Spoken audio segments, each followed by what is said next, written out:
My question is to add to somebody who was here from McKinney. So how do I make $1 billion? By wanting it and believing it. Just the way you said billion made it sound unlikely, made it sound too amazing to even consider. It was like the difference between knowing and belief. How could I make $1 billion? Sounded a little like that. Did it feel like that? Not really. It's like I see the visions of it, like, everything happening and everything aligning. But I think I'm in a rush to, hit that number. Let us give you some things that will help you here. We're just going to make a series of statements, and don't try to memorize them. Just take them in. Let them wash over you. One who's connected to this stream of non-physical consciousness is more powerful than millions who aren't. You can't even stack up those comparisons in any meaningful way. Esther can't even find accurate words to describe the differences in the power and therefore the productivity of that energy stream in comparison with the action and the way most people are approaching life. It's just really, really big. Through your life experience, even before you got here, you were streaming energy, and you've streamed equivalency of billions and billions and billions and billions of, if you want to call them dollars, you could call them vibrational credits into your vortex. Energy, it's like, what would you pay? How would someone accurately calculate it and charge it and get it from you? How do you pay for your fair share of the sunlight that you personally falls on your body every year? As you divide the value of that up by the billions on your planet, how do you calculate that? Of course, it's a ridiculous question. There's no point in calculating it because there's nobody asking you to pay it, but still it is an energy that comes to you that is separate and apart from money, that is of enormous value to you. We're just trying to get your thoughts to loosen up just a little bit, to begin to explore vibration and feel about it like you do about money, resources, resource money, resource clarity, resource energy, resource. So now we want to throw a couple of statements in. It's as easy to create a castle as a button, because the process is the same. Want it and don't doubt it. Well, the button, obvious. Want a button, don't want your pants to fall down. No point in doubting it. There's buttons everywhere. Seems like a silly question. Castle button. Castles might seem more like the $1 billion thing, harder to find and harder to acquire, but they are not. The point that we want to express in a way that you can take it in is that if this time and space has the wherewithal to inspire within you a desire, then it's in the vortex and it's a done deal. Therefore, this time and space has the inspired impulses and wherewithal to deliver the goods. The key is to not demand it to be given to you instantaneously, although it could. But the key is to allow yourself to let it come, here are the key words, in perfect accordance with your ability to allow it in. So it isn't the bigness or the smallness of the request, it's the openness or closedness of your willingness to allow it or expect it. So how do you expect big things? Well, by expecting smaller things and acknowledging them. But the thing is, about all the things that you consider small or that you take for granted, like the sunlight, you don't have any natural resistance to them, and so as they come easily, and therefore you don't know you're doing it. Because you associate, we're not just saying you, we're saying most humans associate receiving with struggle. And it's the opposite. The struggle makes it harder and slows it down. It's the absence of the struggle that lets it in. So if we can convince you that that abundance exists, and we can help you find some way of talking about it and feeling about it that doesn't block it from you letting it in. It's like it's raining down around you, but you've got an umbrella up because you've been taught by others. Some of them are very well-meaning and some of them are very controlling, but there are a lot of people that need you to believe that you need to work for them in order to have money, or that you need to struggle in order to have money. And none of that is true. You just have to want it and believe it. That's all. Want it and believe it. That's all.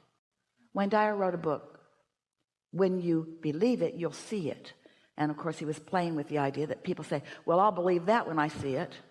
And he says, you'll see it when you believe it. Well, I'll believe it when I see it. Well, you got to believe it before you see it. With your physical senses, you can see and hear and smell and taste and touch, but that's after it's manifested. That doesn't do you any good. That's after it's manifested. You got to feel it in the vortex. You got to know the difference between happiness and sadness and love and hate. You got to pay attention to the way your thoughts feel, and you got to practice being in the receiving mode, the receiving mode, the receiving mode. And when you're in the receiving mode, we promise you everything that's in your vortex, and there's a whole lot there because you've been putting it there for a long, long time. When you're in the receiving mode, what's in your vortex flows into your experience, and it's so delicious to watch the cleverness of the universe's ability to inspire you to the thoughts and the actions and the impulses that help you to enjoy it as it is unfolding. This thought leads to this, and this thought leads to this, and this thought leads to that rendezvous, and that thought leads to that rendezvous, and that thought leads to that, and that thought leads to that, and all of it's feeling good along the way. It's not desert and thirsty and desert and thirsty and desert and thirsty and desert and thirsty, an oasis. You can't have an unhappy journey on your way to a happy ending. It doesn't go like that. It's happy, happy, happy, happy, happy, happy, happy, happy, happy, happy, happy. You see. Okay. How do you explain, so you hit a number, maybe $1 million, 2 million, 5 million, whatever, and then you hit there, and then you're looking for the next number, and then suddenly it just drops back down to whatever, tens of thousands. I mean, I'm just talking like dollar values because I guess everybody can associate themselves with money. Well, this is the easiest way to explain this. We are not ever suggesting that there is not compensation for action. You tote enough of something from one place to another, somebody's going to pay you for it. And so people have become pretty efficient in their ability to gather through their actions. But we're talking about this exponential, what you want to call quantum leap. We're talking about accessing this energy that creates worlds. Whether you're talking about a 10,000 or a million, it's all mediocrity in comparison with what's accessible through your vortex. So the way we would explain it is that someone was more hopeful and they allowed the million in, and then they got possessive of it and let it get away. When people get guarded, you're not guarded about $1 million before you have it. And so in their free abandon, they weren't guarded about anything. They just found something that was fun to do, and in their attention to it, often it's just falling in love will do it for you. Then they began letting in what they hadn't let in for a while, and once they let it in, then sometimes they're influenced by others. Hey, you better watch out for that. And then they get guarded, and then it doesn't last. Everything can be explained by the thought that a person is thinking and indicated by the way that they feel as they're thinking the thought. No exceptions whatsoever. No exceptions. Do you believe us when we say that if this time and place has inspired you to a desire, then it can deliver it? If you really believe that, but then there's another factor. How is your belief affected? Well, your belief is affected in part by what others say around you.